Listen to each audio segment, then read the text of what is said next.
What's up, guys? Scott Corfin has gave me permission to read the Twisted Ones for you guys. So, what I'm going to be doing is doing both the Silver Eyes and the Twisted Ones each week. And yeah, whatever you guys prefer, you can either listen to the Twisted Ones or the Silver Eyes or both if you want to. It's totally up to you. So, hopefully, you guys enjoy the Twisted Ones. Five Nights at Freddy's, The Twisted Ones, by Scott Corfin and Cara Breed Risley. Don't trust your eyes. Dr. Treadwell walked back and forth across the platform at the front of the auditorium. Her steps were slow and even, almost hypnotic. Your eyes deceive you every day, filling in the blanks for you in a world of sensory overload. An image of dizzying geometric detail lit up the canvas screen behind her. When I say sensory overload, I mean that quite literally. At every moment, your senses are receiving far more information than they can process all at once, and your mind is forced to choose which signals to pay attention to. It does that based on your experiences and your expectation of what is normal. The things we are familiar with are the things we can, for the most part, ignore. We see this most easily with olfactory fatigue. Your nose ceases to perceive a smell when you've been around it for a while. You may be quite thankful for this phenomenon, depending on the habits of your roommate. The class tittered dutifully, then became quiet as the image of another multicoloured design flashed onto the screen. The professor gave a hint of a smile and continued. Your mind creates motion when there is none. It fills in colours and trajectories based on what you've seen before, and calculates what you should be seeing now. Another image flashed on the overhead screen. If your mind didn't do this, then simply walking outside and seeing a tree would consume all your mental energy, leaving no resources to do anything else. In order for you to function in the world, your mind fills in the spaces of that tree with its own leaves and branches. 100 pencils scribbled all at once, filling the lecture hall with a sound like scurrying mice. It's why when you enter a house for the first time, you experience a motion of dizziness. Your mind is taking in more than usual. It's drawing a floor plan, creating a palette of colours, and saving an inventory of images to draw on later, so you don't have to go through that exhausting intake every single time. The next time you enter that same house, you'll already know where you are. Charlie! An urgent voice whispered her name, inches from her ear. Charlie kept writing. She was staring straight ahead at the display at the front of the lecture hall. As Dr. Treadwell went on, she paced faster, occasionally flinging an arm toward the screen to illustrate her point. Her words seemed to be falling behind as her mind raced ahead. Charlie had realised by the second day of classes that her professor sometimes broke off in the middle of one sentence, only to finish an entirely different one. It was like she skimmed the text in her head, reading out a few words here and there. Most of the students in her robotics class found it maddening, but Charlie liked it. It made the lesson kind of like doing a puzzle. The screen flashed again, displaying an assortment of mechanical parts and a diagram of an eye. This is what you must recreate. Dr. Treadwell stepped back from the image, turning to look at it with the class. Basic artificial intelligence is all about sensory control. You won't be dealing with a mind that can filter these things out for itself. You must design programs that recognise basic shapes while discarding unimportant information. You must do for your robot what your own mind does for you. Create a simplified and organised assembly of information based on what's relevant. Let's start by looking at some examples of basic shape recognition. Charlie! Hissed the voice again, and she waved her pencil impatiently at the figure peering over her shoulder, her friend Artie, trying to shoo him away. The gesture cost her a moment, put her half a step back behind the professor. She had hurried to catch up, anxious not to miss a single line. The paper in front of her was covered in formulas, notes in the margins, sketches and diagrams. She wanted to get everything down all at once, not just the math, but all the things it made her to think of. If she could tie the new facts to things she already knew, she'd retain it much more easily. She felt hungry for it, alert, watching for new bits of information like a dog under the dinner table. A boy near the front raised his hand to ask a question, and Charlie felt a brief flare of impatience. Now the whole class would have to stop while Treadwell went back to explain a simple concept. Charlie let her mind wander, sketching absently in the margins of her notebook. John would be hearing. She glanced restlessly at her watch. An hour. I told him maybe someday we'll see each other again. I guess it's someday. He had called out of the blue. I'm just going to be passing through, he said, and Charlie hadn't bothered to ask how he knew where she was. Of course he would know. There was no reason not to meet him, and she found herself alternately excited and filled with dread. Now, as she absently sketched rectangular forms along the bottom of her notepaper, her stomach jumped, a little spasm of nerves. It was like a lifetime since she last saw him. Sometimes it felt like she'd seen him yesterday, as if the last year hadn't passed. But of course it had, and everything had changed for Charlie once again. That May, the night before her 18th birthday, the dreams had begun. Charlie was long accustomed to nightmares. The worst moments of her past forced up like bile into twisted versions of memories already too terrible to recall. She shoved these dreams into the back of her mind in the morning and sealed them away, knowing they would only breach it when the night fell again. These dreams were different. When she woke, she was physically exhausted, not just drained, but sore, her muscles weak. Her hands were stiff and aching, like they'd been clenched into fists for hours. These new dreams didn't come every night, but when they did, they interrupted her regular nightmares and took them over. It didn't matter if she was running and screaming for her life, or wandering aimlessly through the dull mishmash of various places she'd been all week. Suddenly, from nowhere, she would sense him. Sammy, her lost twin brother, was near. She knew he was present the same way she knew that she was present, and whatever the dream was, it dropped away. People, places, light, and sound. Now she was searching for him in the darkness, calling his name. He never answered. She would drop to her hands and knees, feeling her way through the dark, letting his presence guide her until she came to a barrier. It was smooth and cold, metal. She couldn't see it, but she hit it hard with one fist and it echoed. "Sammy?" she would call, hitting harder.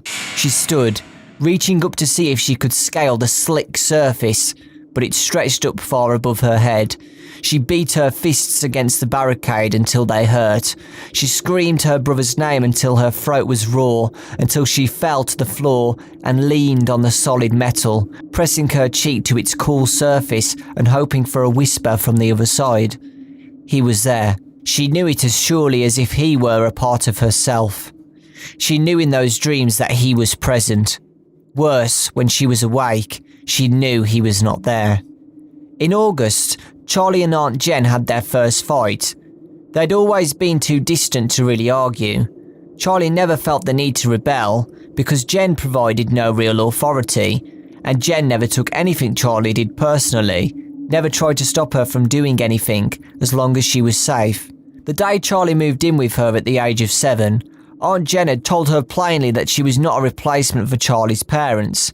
By now, Charlie was old enough to understand that Jen had meant it as a gesture of respect, a way to reassure Charlie that her father wouldn't have been forgotten, that she would always be his child.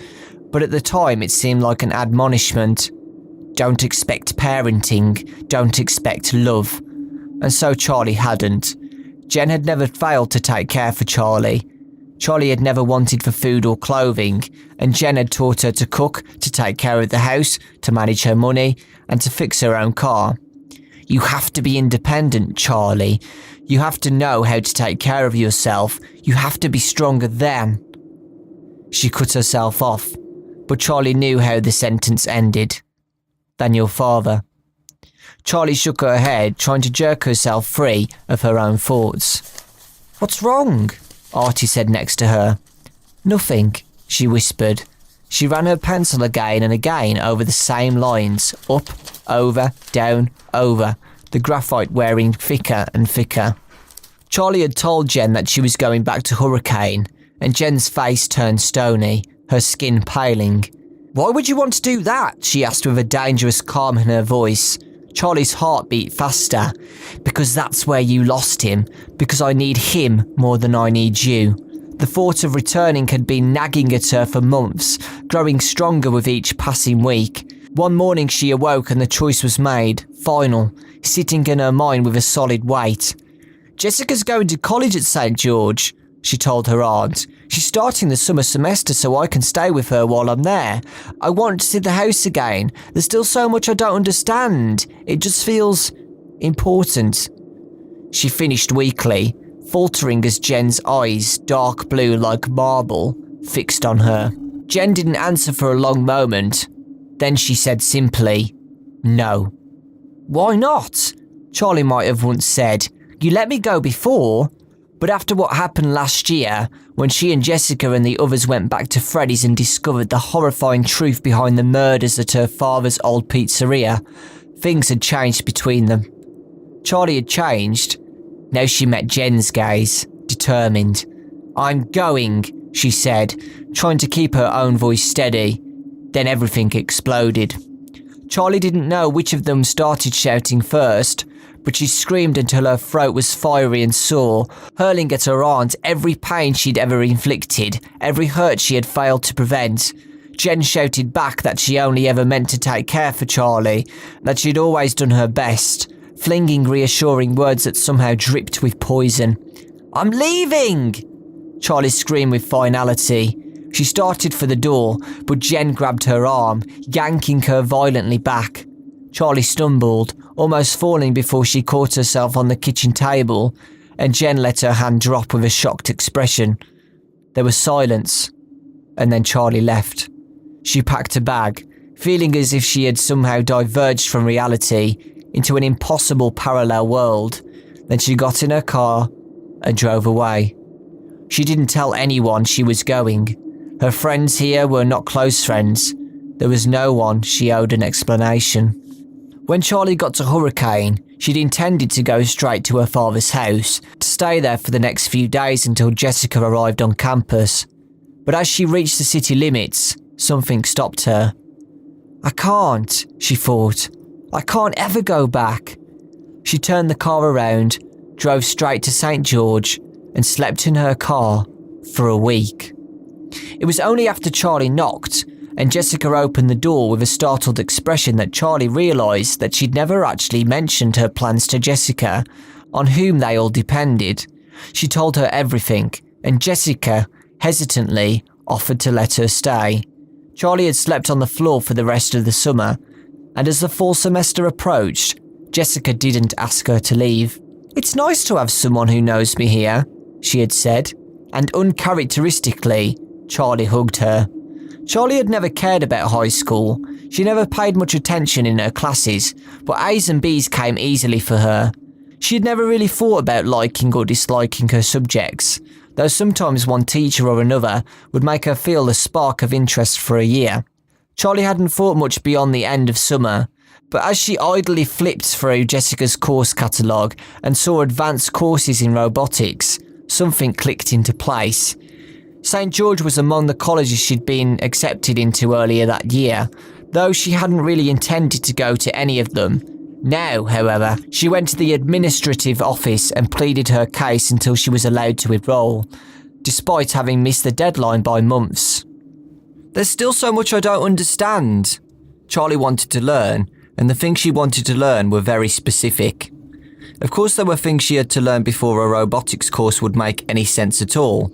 Math had always been straightforward, functional, sort of like a game to Charlie. You did the thing you were supposed to do and got the answer. But it had never been a very interesting game. It was fun to learn something new, but then you had to keep doing it for weeks or months, bored out of your skull. That was high school. But in the first calculus class, something had happened. It was as if she'd been laying bricks for years, forced to work slowly, seeing nothing but her mortar and her trowel.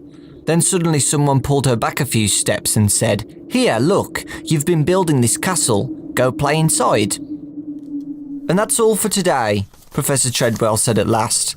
Charlie looked down at her paper, realising she'd never stopped moving her pencil. She had worn dark lines right through the page and drawn on the desk. She rubbed the marks half-heartedly with her sleeve, then opened her binder to put away her notes. Artie poked his head over her shoulder and she closed it hastily, but he had already gotten a good look. What is that? A secret code? Abstract art? It's just math, Charlie said a little curtly and put the notebook in her bag. Artie was cute in a goofy way. He had a pleasant face, dark eyes and curly brown hair that seemed to have a life of its own. He was in 3 of her 4 classes and had been following her around since the beginning of the semester like a stray duckling. To her surprise, Charlie found that she didn't mind it. As Charlie left the auditorium, Artie took up his new accustomed place at her side. So did you decide about the project? He asked. Project? Charlie vaguely remembered something about a project he wanted to do together. He gave a little nod, waiting for her to catch up. Remember? We have to design an experiment for Chem. I thought we could work together, you know, with our brains and my looks. He trailed off, grinning. Yeah, that sounds... I have to go meet someone, she interrupted herself. You never meet anyone, he said, surprised, blushing bright red as soon as the words were out of his mouth. I didn't mean it that way. Not that it's any of my business, but who is it? He gave a broad smile. John, Charlie said without elaboration. Artie looked crestfallen for a moment but recovered quickly. Of course, yeah.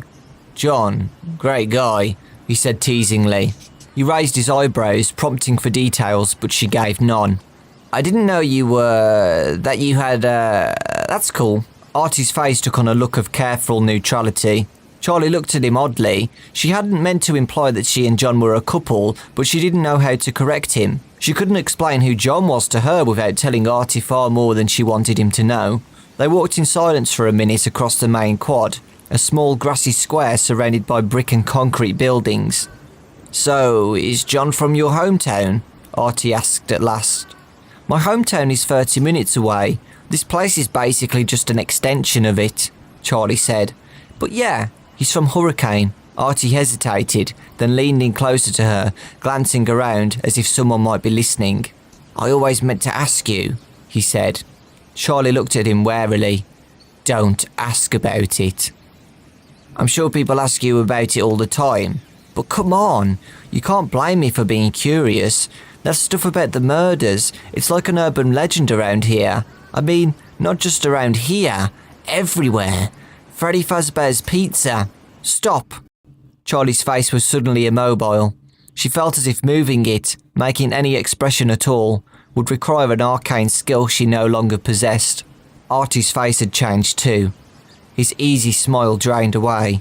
He looked almost frightened. Charlie bit the inside of her lip, willing her mouth to move. I was just a kid when it all happened, she said quietly.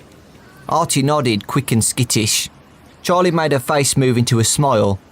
I have to go meet Jessica. She lied. I have to get away from you. Artie nodded his head again like a bobblehead doll. She turned and walked away down the dorm, not looking back. Charlie blinked into the sunlight. Flashes of what happened last year at Freddy's were batting at her, snatches of memory plucking at her clothing with cold, iron fingers. The hook above, poised to strike. No escape. A figure looming behind the stage, red matted fur barely concealing the metal bones of murderous creature, kneeling in pitch dark on the cold tile floor of the bathroom, and then that giant, hard plastic eye glaring through the crack, the hot miasma of lifeless breath on her face, and the other, older memory, the thought that made her ache in ways for which she had no words, sorrow filling her as if it had been a rout in her very bones. She and Sammy, her other self, her twin brother, were playing their quiet games in the familiar warmth of the costume closet. Then the figure appeared in the doorway, looking down on them. Then Sammy was gone, and the world ended for the first time. Charlie was standing outside her dorm room, almost without knowing how she'd gotten there. Slowly she pulled her keys from her pocket and let herself into the room. The lights were off. Jessica was still in class. Charlie shut the door behind her, checking the lock twice, and leaned back against it. She took a deep breath. It's over now. She straightened decisively and snapped on the overhead light, filling the room with harsh illumination. The clock beside the bed told Charlie that she still had a little under an hour before John arrived. Time to work on her project. Charlie and Jessica had divided the room with a piece of masking tape after their first week living together. Jessica suggested it jokingly, said she'd seen it in a movie, but Charlie had grinned and helped her measure the room. She knew Jessica was desperate to keep Charlie's mess off her side. The result was a bedroom that looked like a before and after picture advertising either a cleaning service or a nuclear weapon, depending on whose side you looked at first. On Charlie's desk there was a pillowcase draped over two indistinct shapes. She went to her desk and removed it, folding it carefully and placing it on her chair. She looked at her project. "Hello," she said softly. Two mechanical faces were held upright on metal structures and attached to a length of board. Their features were indistinct, like old statues worn away by rain, or new clay not yet fully sculpted. They were made of malleable plastic, and where the backs of their heads ought to be, there were instead networks of casings, microchips and wires. Charlie bent down toward them, looking over every millimetre of her design, making sure everything was as she'd left it. She flipped a small black switch and little lights blinked. Tiny cooling fans began to whir. They didn't move right away, but there was a change. The vague features took on a sense of purpose. Their blind eyes didn't turn to Charlie, they looked only at each other. "You," said the first. Its lips moved to shape the syllable, but never parted. They weren't made to open. "I," the second replied, making the same soft, constrained movement. "You are," said the first. "Am I," said the second. Charlie watched, her hands pressed over her mouth. She held her breath, afraid to disturb them. She waited, but they had apparently finished, and they were now simply looking at each other. "They can't see," Charlie reminded herself. She turned them off and pulled the board around so that she could peer into their backs. She reached inside and adjusted a wire. A key slid into the lock of the door, and Charlie startled at the sound. She snatched the pillowcase and threw it over the faces as Jessica entered the room. Jessica paused in the doorway with a grin. "What was that?" she asked. "What?" Charlie said innocently. "Come on, I know you were working on that thing you never let me see." She dropped her backpack on the floor, then flopped dramatically back on the bed. "Anyways, I'm exhausted," she announced. Charlie laughed, and Jessica sat up. "Come on, come talk to me," she said. "What's up with you and John?" Charlie sat down on her own bed across from Jessica. Despite their different lifestyles, she liked living with the other girl. Jessica was warm and bright, and while her ease as she went about the world still intimidated Charlie a little, now she felt like a part of it. Maybe being Jessica's friend meant absorbing some of her confidence. "I haven't seen him yet. I have to leave in..." She peered over Jessica's shoulder at the clock. 15 minutes. "Are you excited?" Jessica asked. Charlie shrugged. "I think so," she said. Jessica laughed. "You're not sure?" "I'm excited," Charlie admitted. "It's just been a long time." "Not that long," Jessica pointed out. Then she looked thoughtful. "I guess it sort of has been, though. Everything is so different since the last time we saw him." Charlie cleared her throat. "So you really want to see my project?" she asked, surprising herself.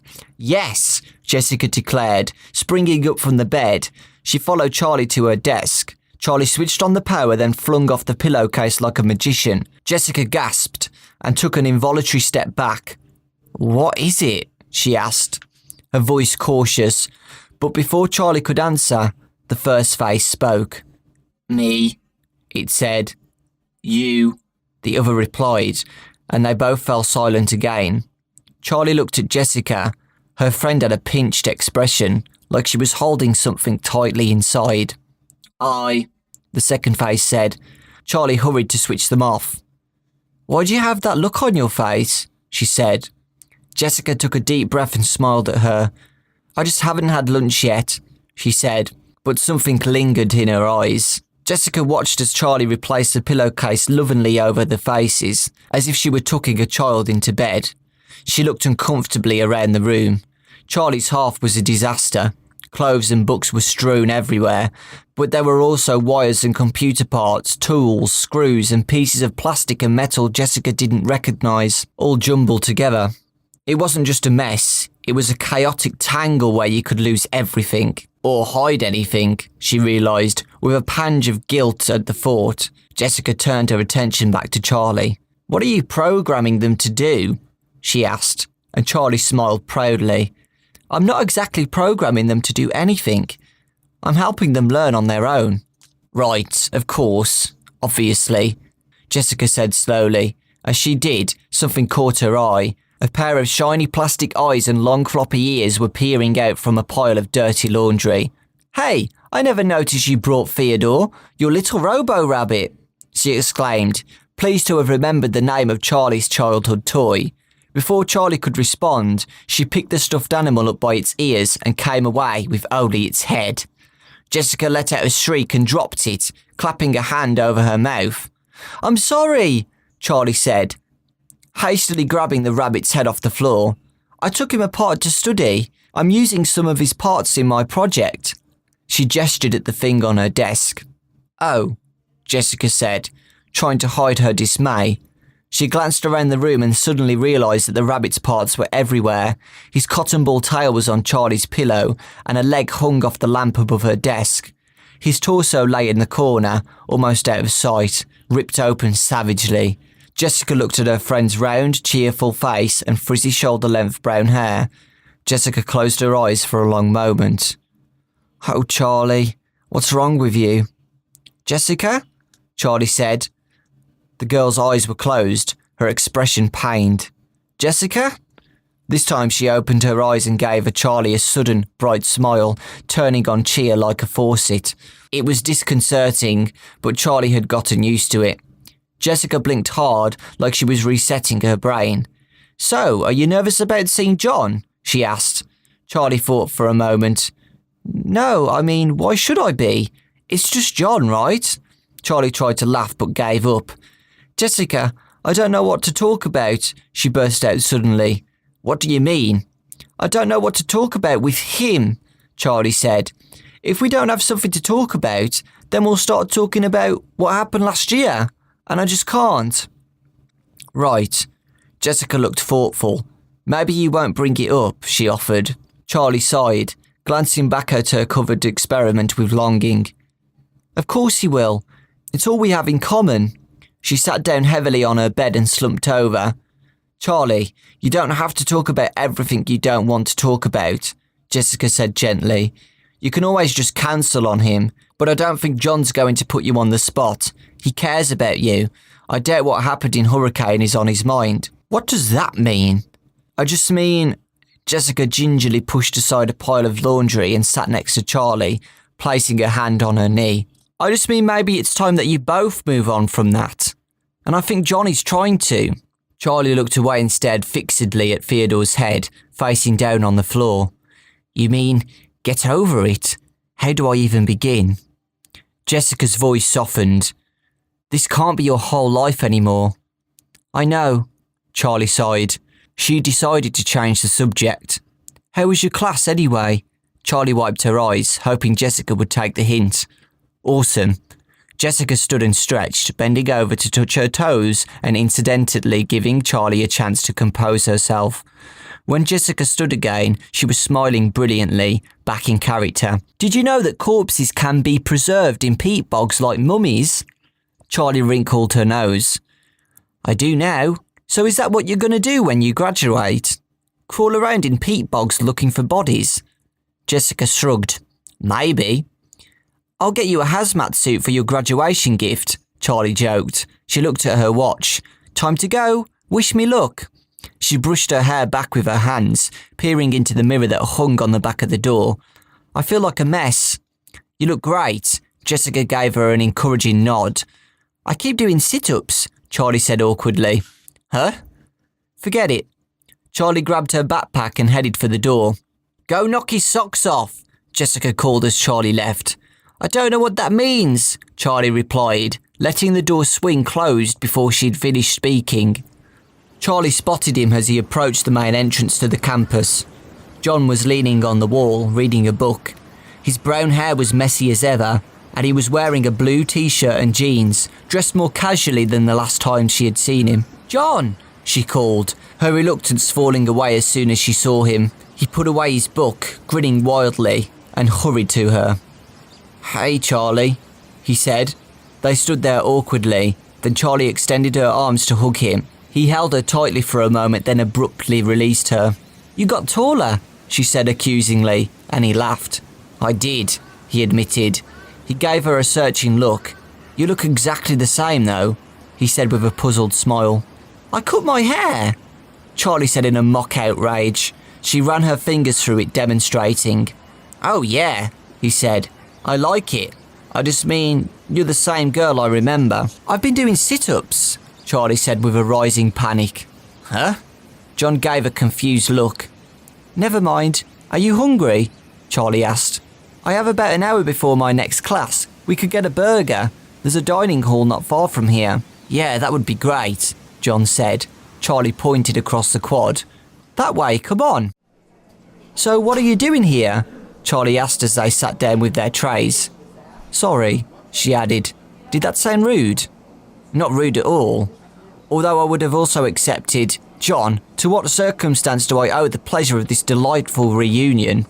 "Yeah, that sounds like me," Charlie said dryly. "But seriously, what are you doing here?" "Got a job." "In St. George?" she asked. "Why?" "In Hurricane, actually," he said, his voice self-consciously casual. "Aren't you in school somewhere?" Charlie asked. John blushed, looking down at his plate for a moment. "I was going to, but it's a lot of money to read books when a library card is free, you know? My cousin got me a job in construction, and I'm working on writing when I can. I figured even if I'm gonna be an artist, I don't have to be a starving one." He took an illustrative bite of his hamburger, and Charlie grinned. "So why here?" she insisted, and he held up a finger as he finished chewing. "The storm," he said. Charlie nodded. The storm had hit Hurricane before Charlie came to St. George, and people talked about it in capital letters. The storm. It wasn't the worst the area had ever seen, but it was close. A tornado had risen up from nowhere and ripped through whole towns, razing one house to the ground with sinister precision, while leaving the one next to it untouched. There hadn't been much damage in St. George, but Hurricane had seen real destruction. "How bad is it?" Charlie asked, keeping her tone light. "You haven't been?" John said incredulously, and it was Charlie's turn to look awkwardly away. She shook her head. "It's bad in places," he said, "mostly on the outskirts of town." "Charlie, I assumed you'd been." He bit his lip. "What?" Something about his expression was worrying her. "Your dad's house. It was one of the ones that got hit," he said. "Oh." Something leaden was growing in Charlie's chest. "I didn't know." "You really didn't even go back to check?" "I didn't think of it," Charlie said. That's not true. She'd thought 1,000 times of going back to her father's house, but it had never occurred to her that the house might have been hit in the storm. In her mind, it was impregnable, unchanging. It would always be there, just as her father had left it. She closed her eyes and pictured it. The front steps sagged in disrepair, but the house itself stood like a fortress, protecting what was inside. "Is it gone?" Charlie asked, the words faint.